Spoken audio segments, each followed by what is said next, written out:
Kitab suci di tangan ini yang bahaya soalnya. Oke, kemudian ingat ayat 1 dari Kejadian 1, 18 ayat 1 katakan begini. Kemudian Tuhan menampakkan diri kepada Abraham dekat pohon terbantin di Mamre, sedang ia duduk di pintu kemahnya waktu hari panas terik. Ayat 2. Ketika ia mengangkat mukanya, ia melihat 3 orang di hadapannya. Ingat, ayat 1, Tuhan menampakkan diri kepada siapa? Abraham. Abraham. Ayat 2, dia melihat berapa orang? 3 orang. Oke. Ia berlari dari pintu kemahnya, menyongsong mereka, lalu sujud, ia sampai ke tanah. Kalau orang sujud sampai ke tanah artinya Mars. Kalau orang sujud sampai ke tanah berarti yang di depan dia ini siapa? Tuhan, Allah, menyembah. Tuhan Allah. Ayat 3, penting sekali. Serta berkata, Tuanku. Kenapa dia tidak disebut Tuhan Tuanku? Kenapa dia pakai singular di sini? Sedangkan yang ada di depan Tuhan ada 3. Tuanku, jika aku telah mendapat kasih Tuanku, janganlah kiranya lampaui hambamu ini. Yang ada di depan dia, 3 orang, dia menyembah sampai ke tanah, tanda bahwa di depannya adalah Tuhan. Dan dia menyapa dalam singular. Tidak ada persoalan bagi orang Israel. Di sini Allah bagi orang Israel bukan Eloha, artinya tunggal satu-satunya. Tetapi mereka menggunakan Elohim. Elohim itu adalah jamak dari Eloha. Bagi orang Israel tidak ada masalah kemajemukan di dalam ketunggalan. Atau yang kita namakan ketunggalan di dalam kemajemukan. Marilah kita menjadikan manusia menurut gambar kita. Kita nih kata singular atau kata plural? Mars. Kita Him digunakan di sini. Majemuk dari Eloha. Apa yang engkau tidak mengerti?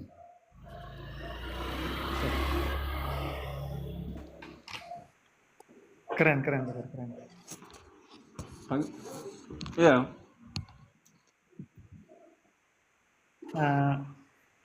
Ya betul karena gini ya, kita tapi memang saya pikir perlu ya bertanya seperti ini supaya kita tidak terjebak dalam, kita tidak sadar sebenarnya kita terjebak dalam paham Unitarian atau paham Tritheis gitu. Jadi ketika kita bertanya begini, oh penjelasannya seperti ini gitu. Terima kasih betul. Oke. Ini penting sekali karena yang namanya tuh Tritunggal Maha Kudus, dia punya kesatuan dalam aksi ya. Dalam penciptaan tadi sudah jelas bahwa marilah kita menjadikan manusia menurut gambar kita. Dalam inkarnasi ada tolong bantu ya. Andre, tolong bantu Yohanes 3 ayat 16. Injil ya. Di dalam inkarnasi. Yohanes 3. Kesatuan dalam aksi ya. Oke. Atau kesatuan dalam misi. Yohanes 3 ayat 16.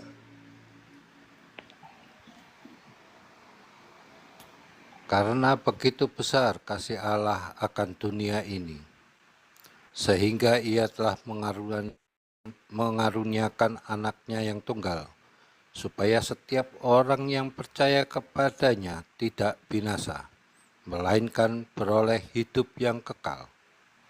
Dan ingat, sudah nanti kita kesatuan. Dia mengaruniakan anak yang tunggal. Dikaruniakan seperti apa? Lukas 1:35.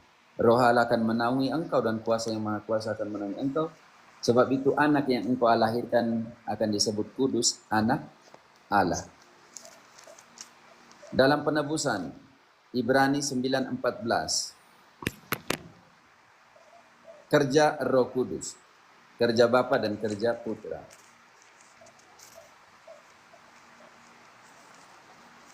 Penebusan 9 ayat 14. 9 ayat 14.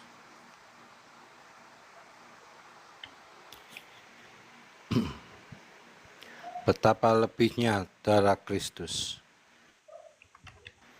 dan yang oleh Roh yang kekal telah mempersembahkan dirinya sendiri kepada Allah Oke, sebagai tahan di situ. persembahan Darah Kristus oleh Roh mempersembahkan kepada Allah. dirinya.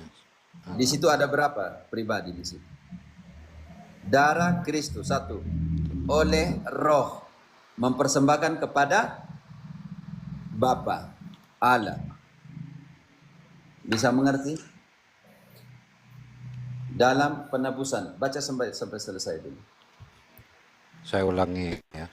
Betapa lebihnya darah Kristus yang oleh Roh yang kekal telah mempersembahkan dirinya sendiri kepada Allah sebagai persembahan yang tak tercatat, akan menyucikan hati nurani kita sebagai dari perbuatan-perbuatan yang sia-sia, supaya Oke, kita sudah jelaskan. Oke.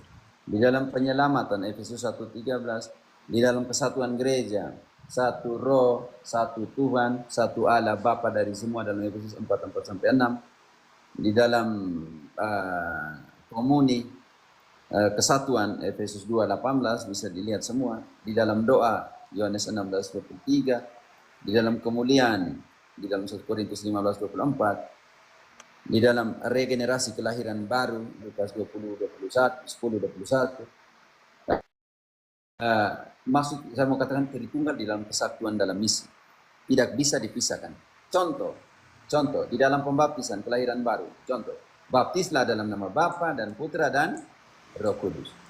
Di dalam kelahiran baru oleh pengampunan dosa, seperti Bapa mengutus saya mengutus kalian, terimalah Roh Kudus. Lalu Yesus mengembuskan Roh Kudus. Terimalah Roh Kudus, barang siapa kamu ampuni dosanya, dosanya diampuni. Yang ini yang kita namakan kesatuan Tritunggal di dalam misi, tidak bisa dipisahkan. Dan di dalam salam, dalam doa-doa kita, 2 Korintus 13 ayat 13, ini terakhir ya, teman-teman sebelum saya turun. 2 Korintus 13:13.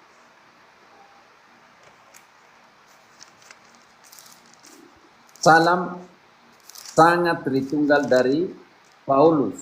Salam ini yang kita gunakan di dalam misa, kasih karunia dari Allah Bapa yang Maha Kuasa dalam persekutuan dengan Roh Kudus dan senantiasa menyertai kita. Salam ini sudah ditulis oleh Paulus yang kita gunakan dalam misa di dalam 2 Korintus. Korintus setelah Roma ya, Pak Andre. Oke. ya 2 Korintus 13 ayat 13.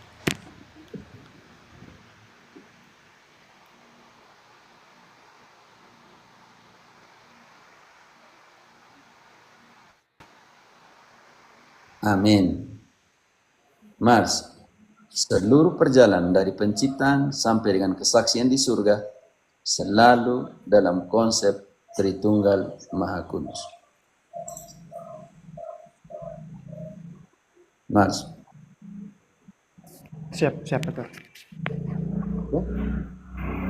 Saya pamit dulu ya, Om Agus. Terima kasih banyak. Terima kasih Romo atas kehadirannya. Harus makan pagi.